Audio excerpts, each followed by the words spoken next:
বিজয়ের আরও এক ধাপ উত্তরণের জন্য অভিনন্দন। জুলাই ঘোষণাপত্র সফলভাবে প্রণয়নের এই কঠিন কাজের সাথে যুক্ত সকলকে আন্তরিক ধন্যবাদ এবং মোবারকবাদ। এই গুরুত্বপূর্ণ অবদানের জন্য আপনাদের কাছে বাংলাদেশ কৃতজ্ঞ থাকবে। তবে এই ঘোষণাপত্রে কি জাতির আকাঙ্ক্ষা পূর্ণ করতে পারছে? না, পারে নাই।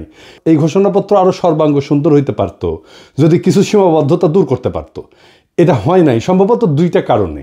এক, রাজনৈতিক দলগুলোর মধ্যে অর্গানিক ইন্টেলেকচুয়াল ক্যাপাসিটি বা বুদ্ধিবৃত্তিক ক্যাপাসিটি এটা না থাকা, বা নেহায়তি বিপ্লবের আকাঙ্ক্ষা বুঝতে ব্যর্থ হওয়া। আমি এই জন্যই বলি যে বিপ্লবের আকাঙ্ক্ষা প্রচলিত রাজনৈতিক দলগুলো ধারণ করতে না পারলে নতুন রাজনৈতিক শক্তি উত্থিত হবে। আসেন এখন আমার মতে এই ঘোষণাপত্রে 5টা প্রধান সীমাবদ্ধতা নিয়ে আলাপ করি। অনেকেই অনেক বিষয় নিয়ে আলাপ করতেছেন, সবগুলোই ভ্যালিড। আমি সেই আলাপগুলো আবার নতুন করে আমার আলাপের মধ্যে ঢুকায় আমার আলাপের কলেবর বাড়াইতে চাই না। তবে যে আলাপগুলো এখনো জনপরিসরে আসে নাই সেগুলো নিয়েই আজকের আলাপ করব। আসেন আল্লাহর নামে শুরু করি। ঘোষণাপত্রে উপনিবেশিক শক্তির বিরুদ্ধে দীর্ঘ লড়াই সংগ্রামের কথা বলা হয়েছে, কিন্তু ব্রিটিশ উপনিবেশিক শাসনের বিরুদ্ধে এই অঞ্চলের মানুষের লড়াইয়ের ধরন কেমনে হয়েছে, এই লড়াইটা, তার কর্তা সত্তা এবং রাষ্ট্র বাসনার যে অর্জন 1947 সালে পূর্ব পাকিস্তানের স্বাধীনতা প্রাপ্তির কথা এই ঘোষণাপত্রে উল্লেখ নাই। সত্য উচ্চারণে এরকম হীনমন্যতা, পূর্বপুরুষের বীরত্বপূর্ণ অবদানকে এড়ায় যাওয়া, তাদের মহান আত্মত্যাগের স্মৃতি অনিচ্চারিত রাখাটা ঘুরে ফিরে ওই একই বাঙালি জাতীয়তাবাদী বয়ানের রেখে যাওয়া, স্থির করে দেওয়া বিন্দু থেকে আমাদের ইতিহাসকে দেখার, পাঠ করার যে অলাথ চক্র তার মধ্যে আটকায় গেল। তার মানে আওয়ামী লীগের ইতিহাস যেরকম 52 সাল থেকে শুরু হয়, ঠিক একই জায়গা থেকে ওনাদের ঘোষণাপত্রের ইতিহাস শুরু হইল। এখানে দুইটা রাজনৈতিক টার্ম আমাদের একটু বুঝতে হবে। কর্তা সত্তা, ইংরেজিতে বলে এজেন্সি, কি সেটা? আমরা আগে দেখতাম যে রাজনৈতিক দলগুলো রাজনৈতিক লড়াই করে, তাদের কর্মীরা করে। 2024-এ কোনো রাজনৈতিক দল লড়াই সংগঠিত করছে, নেতৃত্ব দিছে? নেয় নাই। জনতাই রাজনৈতিক লড়াইয়ের নির্মাতা হয়েছেন। এটাই কর্তা সত্তা, এজেন্সি, নিজের ভাগ্যের নিয়ন্তা নিজেই হয়ে ওঠা। 2024 সালের বর্ষা বিপ্লব আমাদের দেখাইছে যে সাধারণ মানুষ চাইলে নিষ্ক্রিয় দর্শক বা শাসিত প্রজাতিকা দেশের রাজনীতির সবচেয়ে বড় খেলোয়াড় বা সক্রিয় কর্তা হয়ে উঠতে পারে।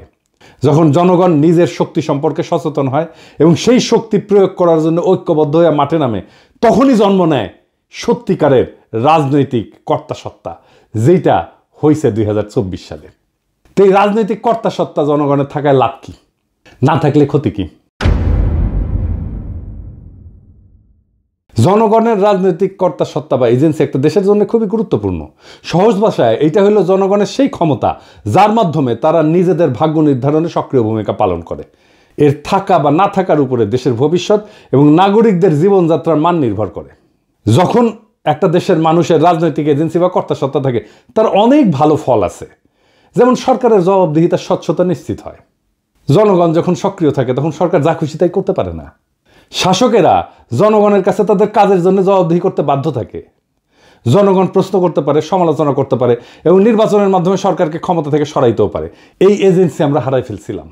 নাগরিক অধিকার সুরক্ষিত থাকে, মানে রাজনৈতিকভাবে সচেতন এবং সক্রিয় জনগণ তাদের সাংবিধানিক এবং মানবিক অধিকার, যেমন বাক স্বাধীনতা, সমাবেশের স্বাধীনতা, ন্যায় বিচার পাওয়ার অধিকার, এই সম্পর্কে সজাগ থাকে। কোনো সরকার এই অধিকারগুলো কেড়ে নেওয়ার চেষ্টা করলে জনগণ ঐক্যবদ্ধভাবে প্রতিরোধ গড়ে তোলে, যেটা আমরা করছিলাম। হাসিনা এগুলো সবগুলো আমাদের কেড়ে নিয়েছিল।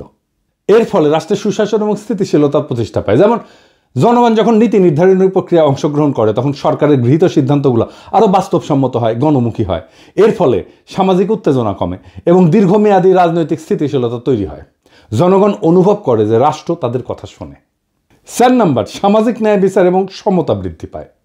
সমাজের প্রান্তিক, দরিদ্র, অনগ্রসর এবং সুবিধাবঞ্চিত গোষ্ঠীগুলো তাদের এজেন্সির মাধ্যমে নিজেদের দাবি দাওয়া তুলে ধরতে পারে। এর ফলে রাষ্ট্র তাদের প্রতি নজর দিতে বাধ্য হয় এবং সমাজে অর্থনৈতিক এবং সামাজিক বৈষম্য কমে আসে। যেমন ধরেন শ্রমিক সংগঠনগুলো তাদের কর্তা সত্তা প্রয়োগ করে ন্যায্য মজুরি এবং নিরাপদ কর্মপরিবেশ আদায় করে নিতে পারে। এবং 5 নাম্বার, জাতীয়তাবোধ এবং দেশপ্রেম শক্তিশালী হয়। যখন জনগণ মনে করে যে দেশটা তাদের এবং দেশের ভালো মন্দে তাদের ভূমিকা আছে, তখন তাদের মধ্যে স্বাভাবিকভাবেই দেশপ্রেম, জাতীয়তাবোধ বৃদ্ধি পায়। তারা দেশের সম্পদ রক্ষা করে, দেশের উন্নয়নে নিজেদেরকে অংশীদার মনে করে। আর যেই দেশে জনগণের রাজনৈতিক এজেন্সি না থাকে সেই দেশে এক অন্ধকার পরিস্থিতি তৈরি হয়। সেই দেশের স্বৈরাচারী আর নিপীড়নমূলক শাসনের জন্ম হয়, যেটা হাসিনার আমলে হয়েছে। শাসকেরা যা খুশি তাই করতে পারে। সরকার ধীরে ধীরে স্বৈরাচারী হয়ে ওঠে এবং জনগণের উপরে নিপীড়ন নির্যাতন চালায়। ভিন্ন মতকে শক্তি দিয়ে দমন করা হয়। হাসিনা যা যা করছে, হাসিনার আমলে আমরা এজেন্সি হারাইছিলাম, আমাদের কর্তা সত্তা হারাইছিলাম। ব্যাপক দুর্নীতি এবং সম্পদ লুণ্ঠন হয়, কারণ সরকারের কোনো জবাবদিহিতা থাকে না। রাষ্ট্রীয় সম্পদকে ব্যক্তিগত সম্পদে পরিণত করা হয়। ক্ষমতাসীন এবং তাদের মদতপুষ্ট একটা গোষ্ঠী ব্যাপক দুর্নীতিতে জড়ায় পড়ে, দেশের সম্পদ বিদেশে পাচার হয়ে যায় এবং সাধারণ মানুষ রাষ্ট্রীয় সম্পদের সুফল থেকে বঞ্চিত হয়। একই জিনিস ঘটছে হাসিনার আমলে। এর ফলে দেশ অর্থনৈতিকভাবে পঙ্গু হয়ে যায়, ধনী গরিবের মধ্যে বৈষম্য আকাশচুম্বী হয়। এজেন্সি না থাকলে নাগরিক অধিকারের চরম লঙ্ঘন হয়। যেখানে এজেন্সি নাই সেখানে অধিকারও নাই। মানুষের কথা বলার স্বাধীনতা, সংবাদপত্রের স্বাধীনতা, এমনকি নিরাপদে বেঁচে থাকার অধিকারও কেড়ে নেওয়া হয়। আইন বিচার ব্যবস্থা ক্ষমতাসীনদের হাতিয়ারে পরিণত হয়। দেখছেন না হাসিনার আমলে যা যা হয়েছে, সব আমাদের এজেন্সি বা কর্তা সত্তা হারানোর ফল। এর ফলে জনগণ দ্বিতীয় শ্রেণীর নাগরিকে পরিণত হয়। তাদের জীবন, সম্পদ, সম্মান সব হুমকির মুখে থাকে এবং জবাবদিহিতা না থাকায় অযোগ্য ব্যক্তিদেরকে গুরুত্বপূর্ণ পদে বসায় এবং দেশের জন্য ক্ষতিকর সব সিদ্ধান্ত নেয়।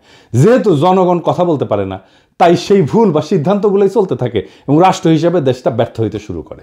এর ফলে শিক্ষা, স্বাস্থ্য, অর্থনীতির মতো সমস্ত গুরুত্বপূর্ণ কাজ ভেঙে পড়ে একে একে এবং দেশের ভবিষ্যৎ অন্ধকার হয়ে যায়। সামাজিক স্থবিরতা দেখা দেয়, হতাশা দেখা দেয়।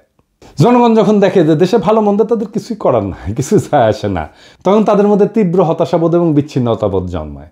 তরুণ প্রজন্ম দেশের প্রতি আস্থা হারায় ফেলে এবং সুযোগ পেলে দেশ ছেড়ে চলে যেতে চায়। সমাজের সৃষ্টিশীলতা এবং অগ্রগতির পথ বন্ধ হয়ে যায়। তার মানে জনগণের রাজনৈতিক এজেন্সি বা কর্তা সত্তা, এটা হইতেছে একটা সুস্থ কার্যকর রাষ্ট্রের হৃৎপিণ্ড। এটা থাকলে রাষ্ট্র জনগণের শক্তিতে বলীয়ান হয়, আর না থাকলে সেই রাষ্ট্র একটা অন্তঃসার শূন্য কাঠামোতে পরিণত হয়, যে কোনো সময় যেটা ভেঙে পড়তে পারে। আমরা আমাদের এজেন্সি, আমাদের কর্তা সত্তা এই 2024-এ নিজের হাতে নিতে পারছি। এটাই 2024-এর বিপ্লবের সবচেয়ে বড় সাফল্য। এইবার আসেন আমাদের জুলাই ঘোষণাপত্রের দ্বিতীয় সীমাবদ্ধতার কথা বলি।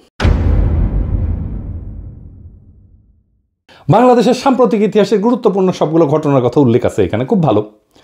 1975 সালের 7ই নভেম্বরের সিপাহী জনতার বিপ্লবের কথাও আছে, কিন্তু 1975 সালের 15ই আগস্টের বিপ্লবের কথা নাই। কেউ আর তারে ওন করে না। এই জন্যেই আওয়ামী লীগ মর্সিয়া গাইতে পারে, বঙ্গবল্টু মরে নাই। 1975-এর 15 আগস্ট দেশপ্রেমিক সেনাবাহিনী শেখ মুজিবের বাকশাল সরকারকে উৎখাত করে। সেই বিপ্লব জনতা অভিষিক্ত করে, পথে নামে আসা তাদেরকে অভিনন্দিত করে। সিপাহী জনতার বিপ্লবকে আকাশ থেকে পড়ছে। 90-এর সামরিক স্বৈরাচারের বিরুদ্ধে গণ অভ্যুত্থানের পর 3 জোটের রূপরেখা এটা লেখা হয়েছিল, সেটা লঙ্ঘন করছে। বিজয়ী দলসমূহের মধ্যে রাজনৈতিক সমঝোতা ভঙ্গ, জন আকাঙ্ক্ষা পূরণের যে ব্যর্থতা এবং পরবর্তীতে সেই অভ্যুত্থানের অঙ্গীকার ধারণ করতে না পারার কারণে পর্যায়ক্রমে বাংলাদেশ রাষ্ট্রের অগণতান্ত্রিক চরিত্র ধারণের অশুভ পরিণতির উল্লেখ এই জুলাই ঘোষণাপত্রে নাই। তত্ত্বাবধায়ক সরকার ব্যবস্থা ধ্বংস করার বিষয়ে উল্লেখ নাই। কেন, কিভাবে এই ফাংশনিং ব্যবস্থাটা ধ্বংস হইল সেটার কোনো উল্লেখ আছে? নাই। তবে একই ঘটনা আবার ঘটলে আমি সেটাকে কিভাবে বাধা দেব? এবার আসেন 3 নম্বর সীমাবদ্ধতা। গত প্রায় 16 বছর দীর্ঘ ফ্যাসিস্ট দুঃশাসন প্রতিষ্ঠা করতে, জনগণের উপরে ধারাবাহিক নিপীড়ন চালাইতে রাষ্ট্রের মূল প্রতিষ্ঠানসমূহের মধ্যে সবচেয়ে বেশি আগ্রাসী শক্তি ব্যবহার করছে সশস্ত্র বাহিনী এবং সামরিক গোয়েন্দা সংস্থা, যাদের স্বীকৃত অপরাধ কর্মের কোনো উল্লেখ জুলাই ঘোষণাপত্রে নাই। আয়নাঘর কোথায় হয়েছে? ক্যান্টনমেন্টের মধ্যে ডিজিএফআই করছে। এতেও 36শে জুলাই পর্যন্ত হেলিকপ্টার ব্যবহার কইরা, খুন জখম কারফিউ জারি কইরা, ইন্টারনেট বন্ধ কইরা সেনাবাহিনী নামায় গুলি চালানোতে নেতৃত্ব প্রদানকারী খুনি জেনারেল চক্রের সকল রাষ্ট্রদ্রোহী অপরাধের ঘটনাগুলো লুকায় ফেলা হয়েছে। স্পষ্ট কইরা সেনাবাহিনীর তরুণ সৈনিক অফিসারদের অংশগ্রহণের সংগ্রামী বৈশিষ্ট্যের কথা না বইলা সাধারণভাবে জনসাধারণের পক্ষে সেনাবাহিনীর অবস্থান গ্রহণের কথা উল্লেখ করা হয়েছে। সত্য কথা, ইনসাফের কথা, ন্যায়ের কথা এবং সঠিক কথাটা হইতেছে যে মার্চ টু ঢাকা কর্মসূচির দিন 36শে জুলাই বা 5ই আগস্ট বিপুল গণস্রোত এবং প্রধানত সৈনিকদের চাপের মুখে শীর্ষ সামরিক নেতৃবৃন্দ চূড়ান্ত এবং শেষ পর্বে গণ অভ্যুত্থানে বাধা না দিয়া 5 তারিখে আরও প্রাণহানি এবং রক্তক্ষয় এবং জাতীয় বিপর্যয় এড়াইতে সহায়তা করছে। 4 নম্বর সীমাবদ্ধতা। হাসিনার ফ্যাসিবাদী শাসন প্রতিষ্ঠার পেছনে ব্যবহৃত সবচেয়ে দুর্বিষহ অস্ত্র সাংস্কৃতিক যুদ্ধের নাম ছিল ইসলামোফোবিয়া। দেশের ধর্মপ্রাণ সংখ্যাগরিষ্ঠ মানুষ, আলেম ওলামা, মাদ্রাসা ছাত্রদের বিরুদ্ধে লাগাতার এই অস্ত্র ব্যবহার করে হাসিনা যুদ্ধ চালায় গেছে। 2013 সালের 5ই মে শাপলা চত্বরে রাতের অন্ধকারে লাইট লিভায় রাষ্ট্রীয় বাহিনী দিয়ে নারকীয় হত্যাযজ্ঞ পরিচালনা করা হয়েছে, যে হৃদয় বিদারক ঘটনাটা আমাদের ইতিহাসে একটা সুগভীর ক্ষত সৃষ্টি করছে। ব্রিটিশ উপনিবেশিক শাসনকাল থেকে শুরু করে সকল আজাদী আন্দোলনে, অধিকার আদায়ের সংগ্রামে এদেশের ধর্মপ্রাণ মানুষ, আলেম ওলামা এবং মাদ্রাসা শিক্ষার্থীদের অংশগ্রহণ, আত্মত্যাগ এবং অবদানকে সবসময় অবহেলা, আড়াল এবং মুছে দেওয়ার একটা দুষ্ট ক্ষত আমাদের ইতিহাসে গেড়ে বসছে। এই উগ্র জাতীয়তাবাদী তথাকথিত প্রগতিশীল দুষ্ট ক্ষতের ইতিহাস আবার পুনরাবৃত্ত হয়েছে। তাদের লড়াইয়ের যথাযথ মর্যাদা স্বীকৃতি, বাংলাদেশের ভবিষ্যৎ রাষ্ট্র গঠনের আকাঙ্ক্ষায় তাদের অবদান এবং ত্যাগের যথাযথ হিস্সা ছাড়া কোনোদিন আমাদের এই স্বপ্ন, বাংলাদেশ গড়ার স্বপ্ন পরিপূর্ণ হবে না। বাংলাদেশের আলেম ওলামা মাদ্রাসা শিক্ষিতদের ব্যাপক এবং সর্বাত্মক অংশগ্রহণ ছাড়া 2024-এর বিপ্লব সফল হতো না, এটা লিখে রাখতে পারেন। পঞ্চম সীমাবদ্ধতা। 2024-এর বিপ্লবে মেহনতি মানুষ এবং নারীর অংশগ্রহণের প্রশ্নটা দৃশ্যমানভাবে আসেনি। জুলাই গণ অভ্যুত্থানে অংশগ্রহণকারী বড় দুইটা শক্তি ছিল শহরের মেহনতি মানুষ এবং নারী সমাজ। বৈষম্য বিরোধী সংগ্রামের এই বৈশিষ্ট্য ঘোষণাপত্রে উল্লেখ করা হয়নি।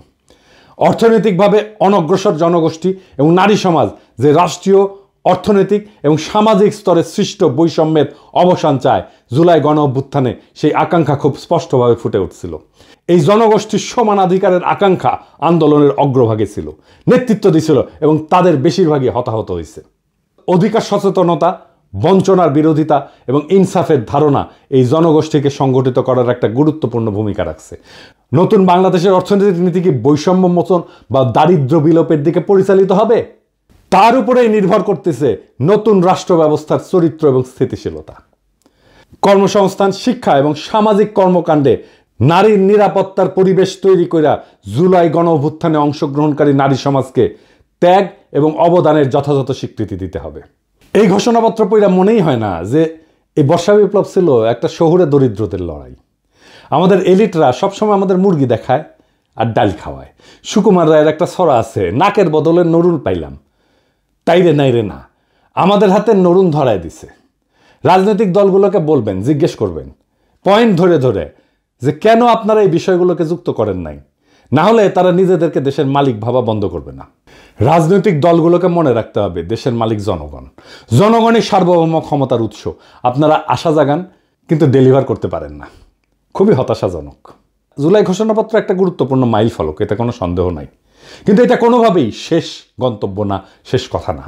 এটা আমাদের দীর্ঘ লড়াই, ত্যাগ এবং স্বপ্নের এক ক্ষণিক প্রতিফলন, যার পেছনে আছে বহু রক্ত, অশ্রু আর আশার গল্প।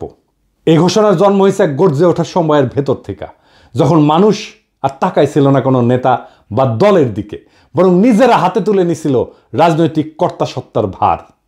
কিন্তু যে ঘোষণাপত্রের জন্ম হলো এই রক্ত গরম বাস্তবতা থেকে, সেটা যদি সেই বাস্তবতার বহু বর্ণ, বহু স্বর এবং মূল তাগিদকে ধারণ করতে ব্যর্থ হয়, তাহলে সেটা এক অর্থে জনগণের সাথে বিশ্বাসঘাতকতা হবে।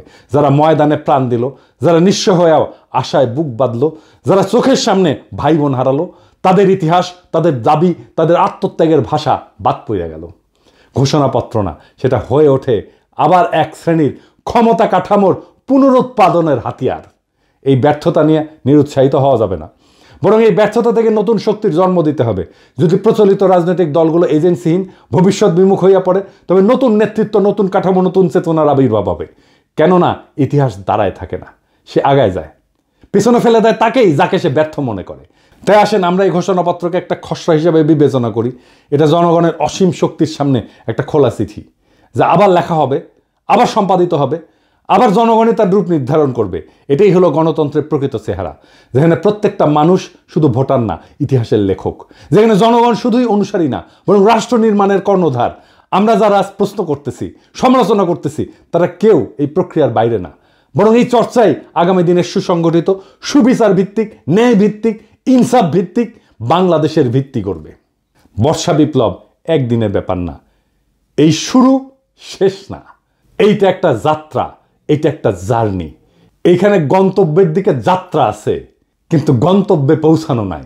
গন্তব্য সবসময় অধরা থাকে। আমরা প্রত্যেক দিন একটু একটু করে অগ্রসর হই, আরো ভালো, আরো প্রগতিশীল, আরো মানবিক আর একটা রাষ্ট্রের দিকে। এটাই আমাদের যাত্রা, এটাই আমাদের রাজনীতি, এটাই রাষ্ট্র গঠন। ইনকিলাব জিন্দাবাদ।